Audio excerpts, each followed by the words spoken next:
प्रिय विद्यार्थियों, पूर्व में हमने बीए पार्ट 3 के द्वितीय प्रश्न पत्र में निर्धारित किरातार्जुनीय महाकाव्य के प्रथम सर्ग के प्रथम 26 पद्यों का अध्ययन किया था।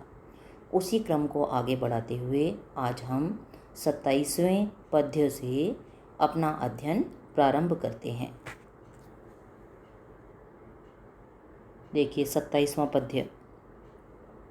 निशम्य सिद्धिं दूषिताम् अपाकृतिः ततः ततस्तया विनियन्तुम् अक्षमः नृपस्य मन्यु व्यवसायदीपिनी उदाजहार द्रुपद आत्मजा गिरः। देखिए क्या कहते हैं यहाँ। ततः तत्पश्चात उसके बाद द्रुपद आत्मजा राजा द्रुपद की पुत्री अर्थात द्रौपदी ने द्विषताम शत्रुओं की सिद्धिम सफलता को समृद्धि को निशम्य सुनकर ततस्तया उससे उत्पन्न हुए, यानी उनकी समृद्धि के विषय में सुनकर उससे उत्पन्न हुए अपाकृति क्रोध आदि मनोविकारों को विनियंतुम रोकने में दबाने में अक्षमा असमर्थ होकर नृपस्य महाराज युधिष्ठिर के मन्यु व्यवसाय दीपिनी क्रोध व्यवसाय दीपिनी उद्योग कौन सा, युद्ध संबंधी उद्योग को बढ़ाने वाली उद्दीप्त करने वाली गिरह वाणी उदाजहार कही, है ना। कहना क्या चाहते हैं ये कि बता रहे हैं यहाँ पर कि तत्पश्चात द्रुपद नंदिनी ने शत्रु कौन से हैं, कौरव हैं आपके, दुर्योधन आदि की समृद्धि को सुनकर उससे उत्पन्न हुए क्रोध आदि मनोविकारों को दबाने में असमर्थ होकर रोकने में असमर्थ होकर महाराज युधिष्ठिर के क्रोध और युद्ध संबंधी उद्योग को बढ़ाने वाली वाणी कही, इस प्रकार की बातें कही। यहाँ कहना क्या चाह रहे हैं कि द्रुपद नंदिनी ने धर्मराज के मुख से, मतलब युधिष्ठिर ने जब बताया था ना कि वनेचर ने आकर क्या क्या बताया, वो सब युधिष्ठिर ने उन अपने भाइयों और द्रौपदी के समक्ष कहा था। तो धर्मराज युधिष्ठिर के मुख से शत्रुओं की इस प्रकार की विशाल काय समृद्धि को सुनकर तत्पश्चात उस ऐश्वर्य श्रवण से उत्पन्न हुए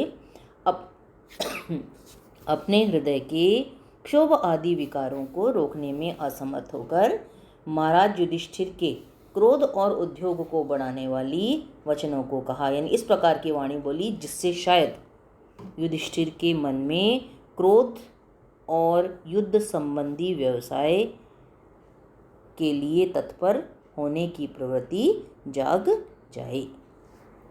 द्रौपदी के ओजस्वी वचन है यहाँ पर, है ना। अब देखिए इसमें विशेष में आप कह सकते हैं वंशस्थ छंद है, ही आपको बताया था मैंने, प्रथम पद्य से लेकर 44वें पद्य तक लगातार वंशस्थ छंद है आपका।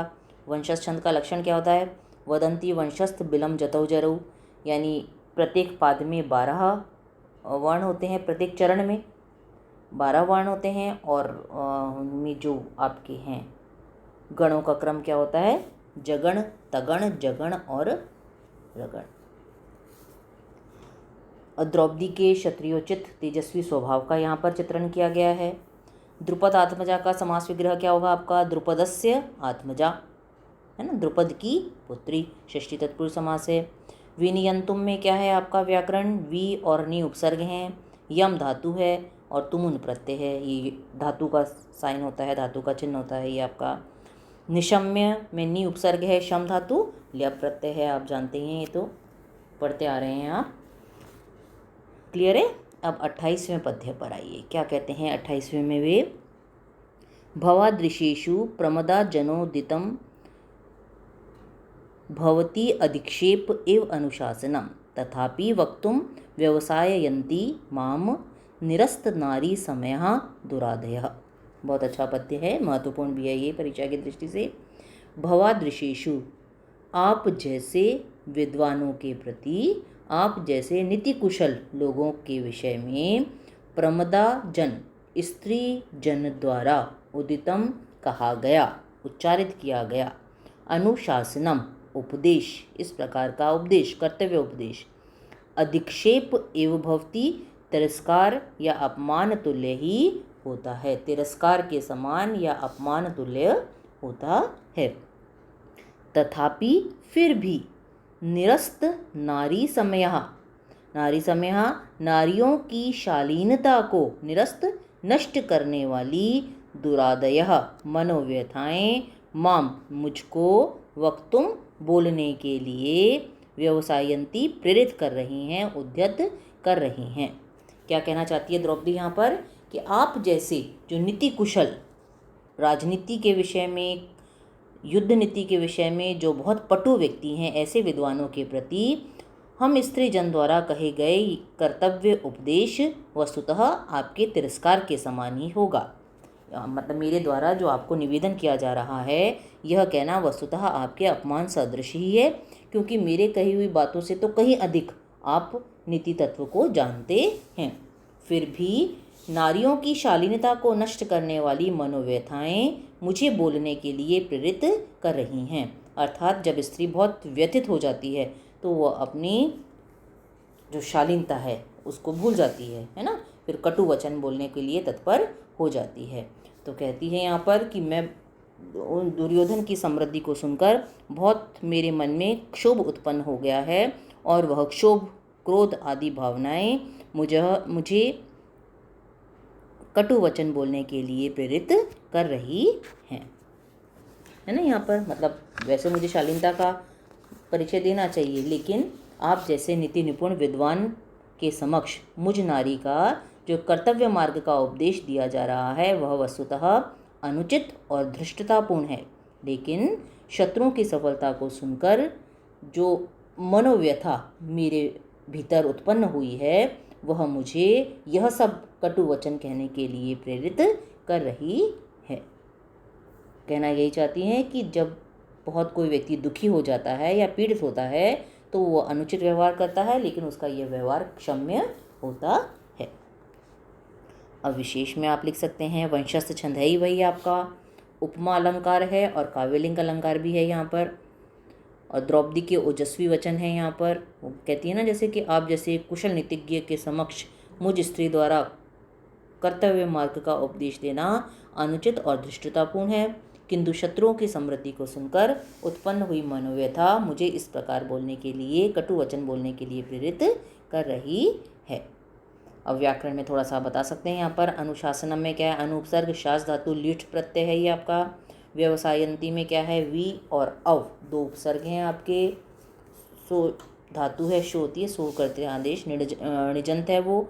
लट लकार प्रथम पुरुष एक वचन का प्रयोग यहाँ पर किया गया है। स्पष्ट है। अब 29वें पर आइए। 29वें पद्य में क्या कहते हैं वो ये यहाँ पर अखंडम आखंडल तुल्य धाम भी चिरम धृता भूपति भी स्ववंशजई त्वया आत्महस्तेन महीम मदच्युता मतंगजेन सृक इव अपवर्जिता। क्या कहते हैं यहाँ, हाथी से, मत वाले हाथी से तुलना कर रहे हैं। यहाँ पर क्या कहते हैं, आखंडल तुल्य। आखंडल किसको कहते हैं, इंद्र को। आखंडल तुल्य इंद्र सदृश धामवी पराक्रम वाले, पराक्रमी, स्ववंशजई अपने ही वंश में उत्पन्न, भूपति भी महान राजाओं द्वारा, चिरम ये जो उनके पूर्वज हैं उनके लिए आए हैं तीनों विशेषण कि इंद्र कैसे थे आपके पूर्वज, इंद्र सदृश जो पराक्रमी थे, आपके ही वंश में उत्पन्न हुए थे, किसी दूसरे वंश के नहीं थे वो, और वो महान राजा थे, उनके द्वारा चिरम चिरकाल तक, अखंडम अखंडित पूर्ण रूपेण, धृता धारण की गई, शासित की गई, मही पृथ्वी, मदच्युता मदच्युता मदजल श्रावित करने वाले, च्यु धातु होती है श्रवण अर्थ में, मदजल श्रावित करने वाले, मतंगजेन मतवाले हाथी द्वारा, सृक इव माला के समान, त्वया आपके द्वारा, आत्महस्तेन अपने ही हाथों से, अपवर्जिता त्याग दी गई, फेंक दी गई, है ना। तो कहते हैं यहाँ पर कि इंद्र सदृश पराक्रमी अपने ही यानी कुरुवंश में ही उत्पन्न महान राजाओं द्वारा चिरकाल तक जिस अखंडित पृथ्वी को शासित किया गया था, उस पृथ्वी को आपने अपने ही हाथों से, जब अक्षम जुए में वो दुर्योधन से हार गए थे, तो अपने ही हाथों से उसी प्रकार त्याग दिया गया जैसे मदजल स्रावित करने वाला मतवाला हाथी उसको पहनाई गई सुगंधित माला को अपनी सूंड से उतारकर स्वयं ही फेंक देता है, अपने सम्मान का स्वयं ही परित्याग कर देता है। उसी प्रकार से आपने भी अपने सम्मान की प्रतीक पृथ्वी का जो अखंडित थी, विशाल साम्राज्य था, उसका अपने ही हाथों त्याग कर दिया है। क्लियर है। अब इसमें आप व्याकरण देख लीजिए, क्या है आपका वंशस्थ छंद चल ही रहा है, वही आपको बताया था, वदंती वंशस्थ बिलम जतौ जरौ, उपमा अलंकार का प्रयोग किया गया है। यहाँ पर द्रौपदी द्वारा युधिष्ठिर को उपालंब दिया जा रहा है यहाँ पर कि आपके ऊपर या हमारे ऊपर जो आई हुई संपूर्ण विपत्तियाँ हैं, जितनी भी विपत्तियाँ आई हैं, उसके लिए आप स्वयं उत्तरदायी हैं। इसमें भाग्य या दैव को कोई दोष नहीं दिया जा सकता है। आपने स्वयं अपने हाथों से अपने साम्राज्य का त्याग किया है, इसमें भाग्य का कोई दोष नहीं है। व्याकरण में आप बता सकते हैं, जैसे त्वया में तृतीय विभक्ति एक वचन है आपकी, अपवर्जिता में अप उपसर्ग है, वृज धातु णिच प्रत्यय है बीच में, तप और फिर णत्ता प्रत्यय भी आ रहा है उसका आपका, है ना। इफ के कारण उपमा अलंकार है यहाँ आपका। अब कल हम इसी क्रम में आगे बढ़ेंगे, 30वें पद्य से अपना अध्ययन प्रारंभ करेंगे। आज इसको आप कंठस्थ करिएगा, कोई प्रॉब्लम हो तो पूछिएगा।